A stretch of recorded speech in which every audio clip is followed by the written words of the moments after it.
Bonsoir. Nous allons donc corriger cet exercice sur les fonctions. On nous dit soit f la fonction définie par f de x. Donc nous allons écrire ces solutions.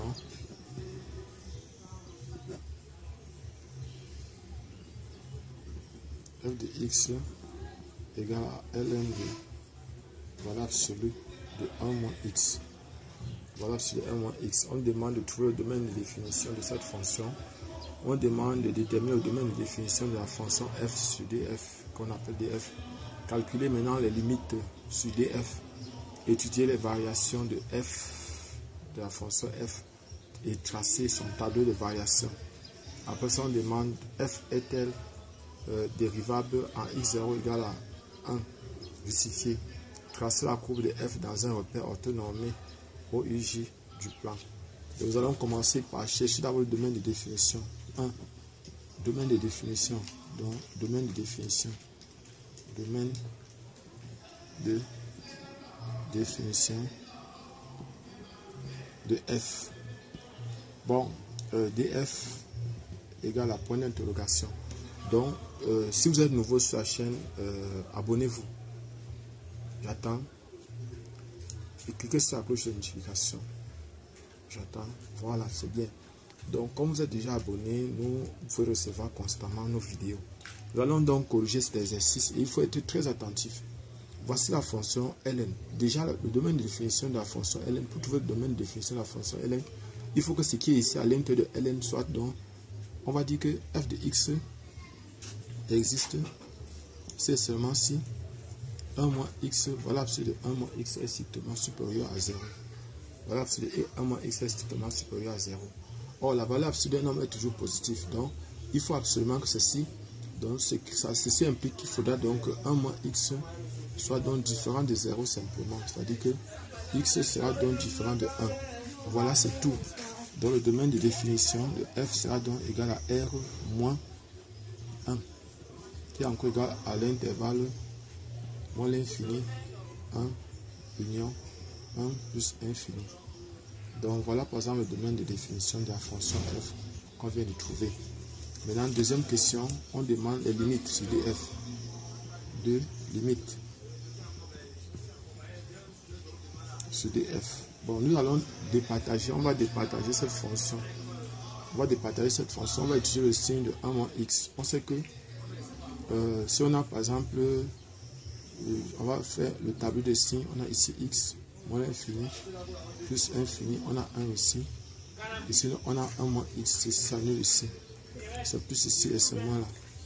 Donc, on peut donc dire que f de x, on va répartir ça en 2, égale donc à ln de 1 moins x, 1 moins x, si x appartient à l'intervalle moins l'infini 1. Donc voilà ça. Parce que dans cet intervalle-là, voilà, c'est 1 moins x égale à 1 moins x. Alors que dans l'autre intervalle, ça va donner ici ln de moins 1, ça va faire moins 1 plus x. Si x appartient à l'intervalle 1 plus infini. Donc voilà ça. Et voilà donc la fonction qu'on a. Donc nous on peut donc étudier notre fonction. On a réparti ça en deux intervalles, c'est-à-dire à partir du signe de la fonction, du signe de 1 moins x. Et à partir de là donc maintenant nous pouvons donc étudier la fonction. On peut donc calculer les limites. Donc limite sur nous sommes limite sur df. Donc on va calculer la limite à moins l'infini. À moins l'infini, on va utiliser cette fonction aussi. Limite de f de x lorsque x tend vers moins l'infini. On va faire limite de ln de 1 moins x lorsque x tend vers moins l'infini. On va faire plus infini. Limite de f de x lorsque x tend vers plus infini.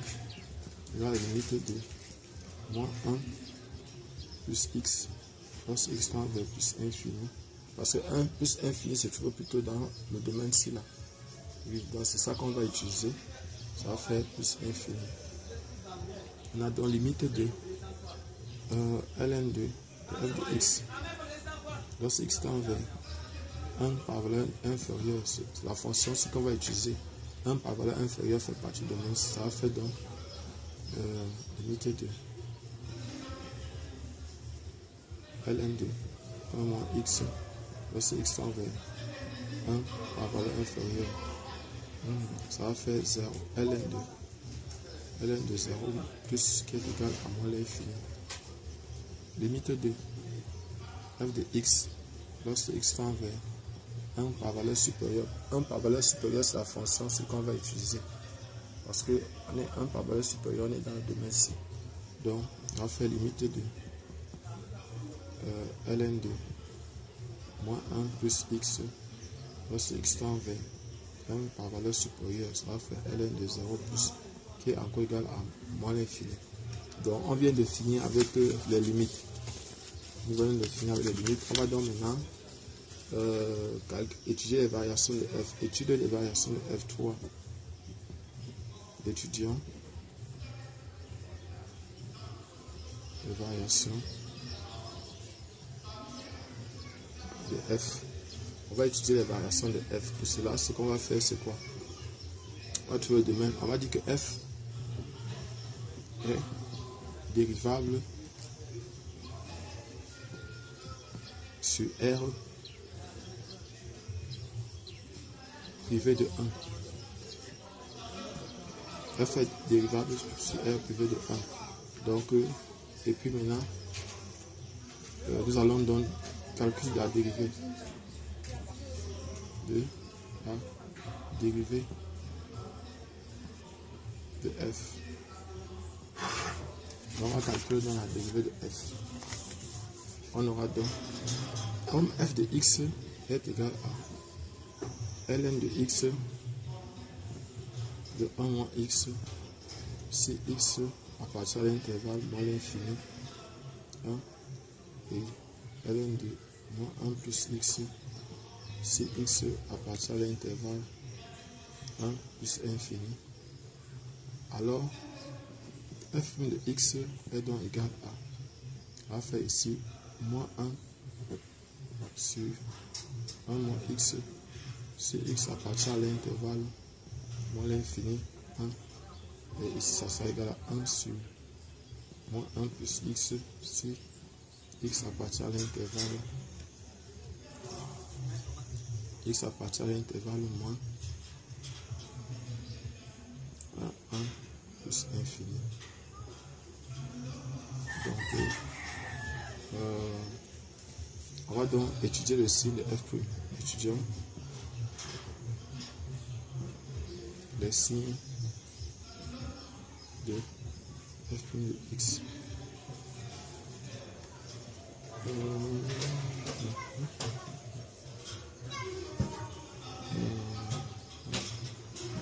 Donc, si on prend par exemple cette fonction-ci, on va prendre ceci, x moins l'infini, 1,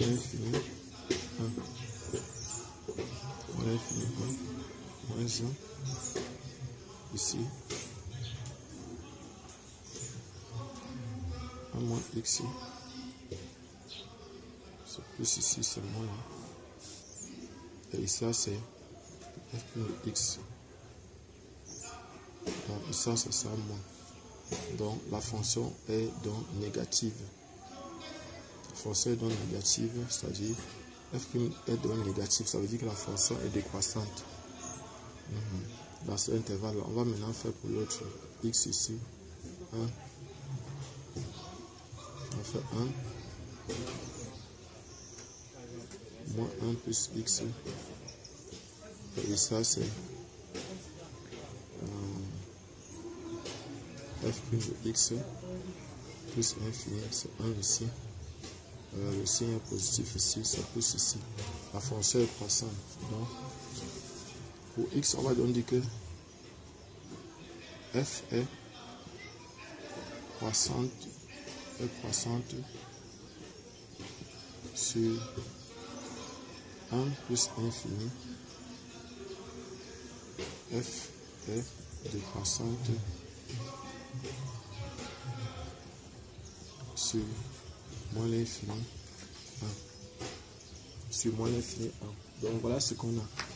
Et maintenant, on va faire le tableau de variation. Tableau de variation de f. On va donc faire le tableau de variation de f. C'est x ici. C'est moins l'infini ici. C'est 1 ici. C'est plus l'infini ici. Ici c'est f' de x. Ici on a 2 barres. Ici c'est f de x. Ici la fonction est décroissante. Ici la fonction est croissante. Plus. Et la limite avait donné plus infini ici. Je descends jusqu'à arriver par exemple à moins 1 par valeur. Je faisais moins l'infini. Ce qui donne de moins l'infini, ça part jusqu'à plus infini. Donc voilà par exemple le tableau de variation de f. Et enfin, on nous demande maintenant la cinquième question. Cinquième question déterminée. Cinquième question, quatrième question demande si f est dérivable. F était dérivable en x égale à 1. Donc 5. F n'est pas dérivable en x0 égale à 1 car f n'est pas défini. Une fonction en x0 égale à 1. Une fonction ne peut pas être dérivable là où elle n'est pas définie. Donc voilà, maintenant nous allons étudier donc. Maintenant, on va étudier, on va tracer. Il nous reste à tracer. Donc on va tracer la courbe dans un repère. On va tracer la courbe. Pardon. On va tracer la courbe dans un repère. Déjà, 6. Pour tracer, on va calculer la limite de f de x sur x. Donc pour savoir les branches infinies. Donc, traçons la courbe dans un repère ortho O, I, J. Donc nous allons d'abord chercher les branches infinies. Branche infinie. Limite de f de x sur x. Lorsque x tend vers moins l'infini, égale à la limite de 1 moins de ln de 1 moins x sur x lorsque x tend vers moins l'infini. Ceci va donner ln l'emporte, donc la x l'emporte sur ln, ça va donner 0. Donc ça veut dire que on a une branche parabolique. Donc branche parabolique de direction. Direction. De direction OX. De direction OX. Et maintenant, limite de f de x sur x lorsque x tend vers plus l'infini. La limite de moins 1 plus x de ln de moins 1 plus x sur x lorsque x tend vers plus l'infini. Ça va donner 0 ici. De la même chose, branche infinie, direction OX. Ça veut dire que la courbe sera orientée sur l'axe OX. Nous allons donc maintenant tracer. On va tracer notre courbe. Bon, déjà, on pouvait chercher à savoir quel est le point de rencontre avec les axes. Le point de rencontre avec les axes ici, parce que lorsque on quitte de moins l'infini à automatiquement, on doit chercher f de 0, point de rencontre,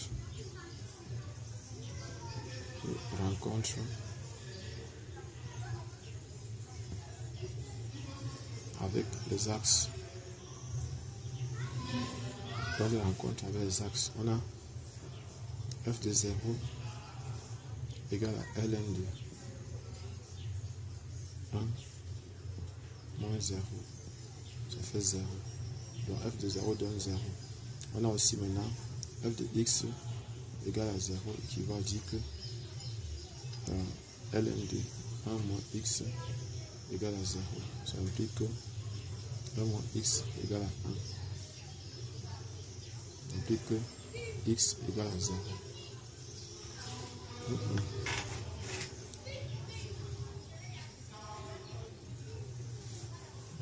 On a aussi f de x.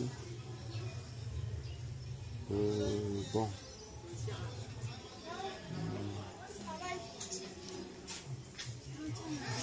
Donc, actuellement, de 1 plus infini.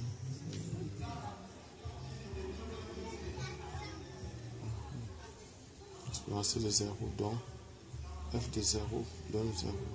Donc, x égale à 0. F de x égale à 0. Donc, c'est bon. Maintenant, nous allons tracer. On va donc tracer.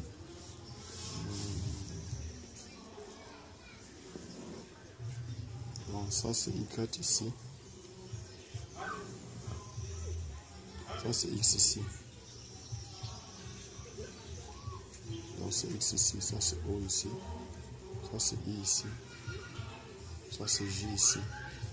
Donc, on a d'abord l'asymptote en 1.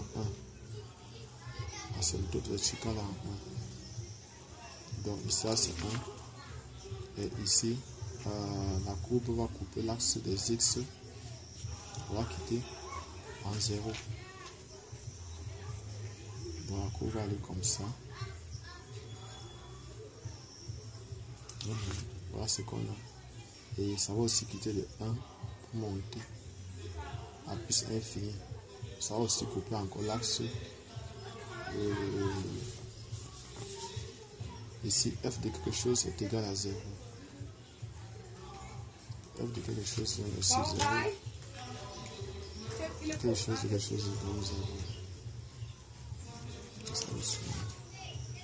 F de quelque chose est égal à 0. Je ne sais pas. Bon.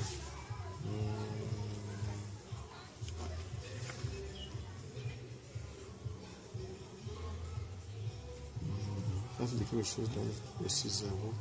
Parce que la courbe va aussi passer comme ça. Bon. On a vu que ça coupait l'axe des x ici. Ça passait par ici, par x égale à 0. Maintenant, si on prend aussi ici, ça va faire 2. X égale à 2. Alors, si on prend encore ln de moins 1 plus x égale à 0, ça va faire moins 1 plus x égale à 1. Ça fait x égale à 2. Donc ça va passer ici par 2.